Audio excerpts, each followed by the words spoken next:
Assalamualaikum warahmatullahi wabarakatuh. Perkenalkan, nama saya Intan Isliyah. Di sini saya akan memaparkan materi tentang media pembelajaran. Media berasal dari bahasa Latin yang merupakan bentuk jamak dari kata medium, yang berarti perantara atau pengantar. Menurut Susanto S. Hamijaya, media merupakan suatu bentuk perantara yang dipakai orang untuk menyebarkan ide, sehingga ide tersebut tersampaikan kepada penerima. Media pembelajaran adalah alat bantu dalam proses pembelajaran untuk mempermudah proses penerimaan materi yang disampaikan oleh guru kepada peserta didik dalam rangka mencapai tujuan pembelajaran.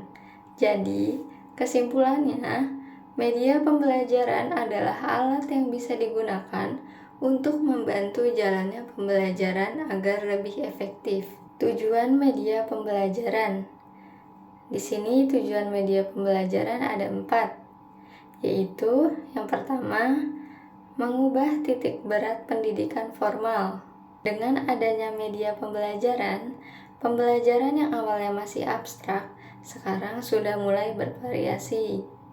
Yang kedua, menumbuhkan semangat motivasi belajar. Motivasi sangatlah berpengaruh bagi peserta didik. Karena itu, penggunaan media saat pembelajaran menjadi lebih menarik dan membuat siswa lebih fokus dalam pembelajaran.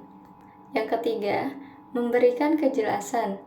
Penggunaan media pembelajaran sangat diperlukan karena menjadi penjelas dari apa yang telah disampaikan guru kepada peserta didiknya, sehingga peserta didik akan mudah memahami materi yang dipelajari.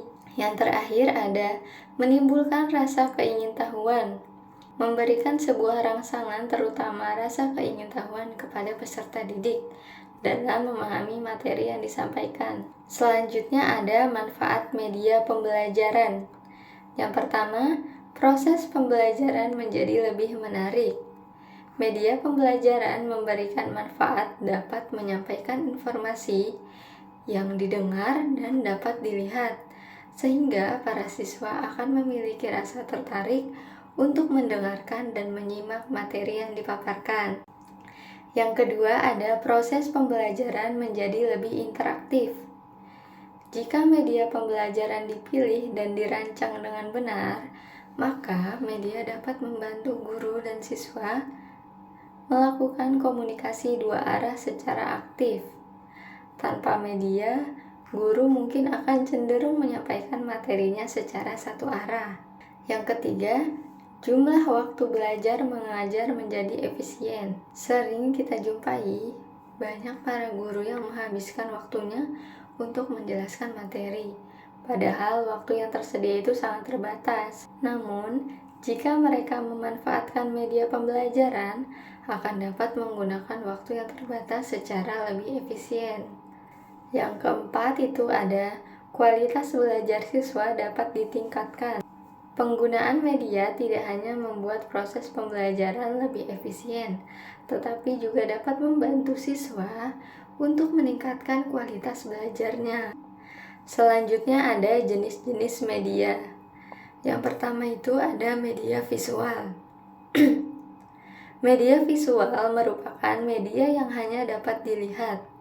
Media visual ini terdiri dari media yang bisa diproyeksikan dan media yang tidak bisa diproyeksikan. Yang kedua, media audio. Media audio merupakan media yang berkaitan dengan indera pendengaran. Dilihat dari sifat pesan yang diterima, media audio menyampaikan pesan verbal atau bahasa lisan dan kata-kata maupun pesan nonverbal, yaitu bunyi-bunyian dan vokalisasi. Yang ketiga ada media audiovisual. Media audiovisual merupakan gabungan dari media audio dan media visual, atau bisa disebut juga sebagai media pandang dan dengar. Nah, berikut ini contoh-contoh media. Dari media visual itu dibagi menjadi dua, yaitu media visual diam dan media visual gerak. Media visual diam contohnya yaitu foto, ilustrasi, poster, peta, dan lainnya. Sementara media visual gerak yaitu berupa gambar-gambar proyeksi bergerak seperti film bisu. Lalu contoh media audio itu seperti radio, tape recorder, telepon, dan lainnya. Selanjutnya ada contoh media audiovisual. Media audiovisual ini juga terbagi menjadi dua, yaitu media audiovisual diam, contohnya seperti buku bersuara, dan media audiovisual gerak, contohnya televisi dan film bersuara. Nah, selanjutnya ini ada contoh media pembelajaran kreatif sesuai dengan tingkat pendidikan. Agar proses pembelajaran berjalan dengan lancar dan menarik minat para siswa, guru haruslah bisa kreatif dalam memilih dan menggunakan media pembelajaran sesuai dengan konteks materi yang diajarkan dan sesuai dengan jenjang pendidikannya.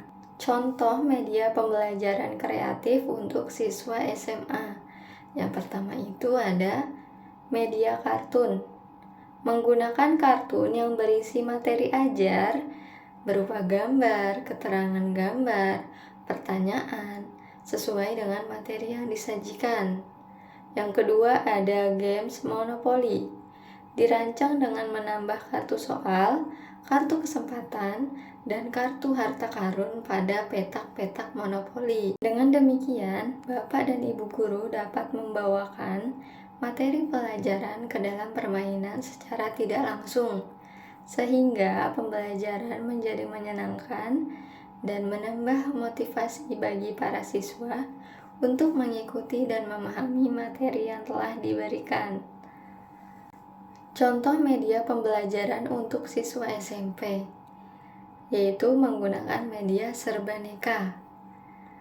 Media pembelajaran serbaneka merupakan suatu media yang disesuaikan dengan potensi suatu daerah, di sekitar sekolah atau di lokasi lain, maupun di masyarakat yang dapat dimanfaatkan sebagai media pengajaran. Contoh media pembelajaran serbaneka yang dapat diterapkan untuk SMP yaitu yang pertama ada media papan, yaitu penggunaan papan tulis. Yang kedua, media 3 dimensi, diantaranya seperti membuat model busana dan patung dari tanah liat. Yang ketiga, media realita, yaitu penggunaan benda-benda nyata seperti adanya atau asli. Contohnya, guru membawa gelas kaca dan lilin ke dalam kelas untuk melakukan percobaan. Yang keempat ada media yang bersumber pada masyarakat, di antaranya bisa dengan melakukan karya wisata dan berkemah. Selanjutnya ada contoh media pembelajaran kreatif untuk anak SD. Selanjutnya ada contoh media pembelajaran kreatif untuk siswa sekolah dasar. Media pembelajaran untuk siswa SD haruslah dikonsep menjadi lebih menyenangkan, karena psikologi anak pada jenjang pendidikan sekolah dasar ini lebih senang bermain dan mencoba hal-hal baru. Nah, contoh dari pembelajaran yang bisa diterapkan di sekolah dasar ini yaitu media video pembelajaran, gambar, peta dan globe, dan grafik, dan juga papan tulis. Media pembelajaran juga bisa kita modifikasi supaya lebih bervariasi. Seperti contohnya ada di layar ini. Dengan media pembelajaran seperti ini, siswa tidak mudah bosan dan merasa tertarik mengikuti pembelajaran. Karena media pembelajaran seperti ini itu seperti bermain, tetapi sekaligus menambah wawasan tentang materi yang diajarkan. Demikian pemaparan materi dari saya mengenai media pembelajaran. Terima kasih. Assalamualaikum warahmatullahi wabarakatuh.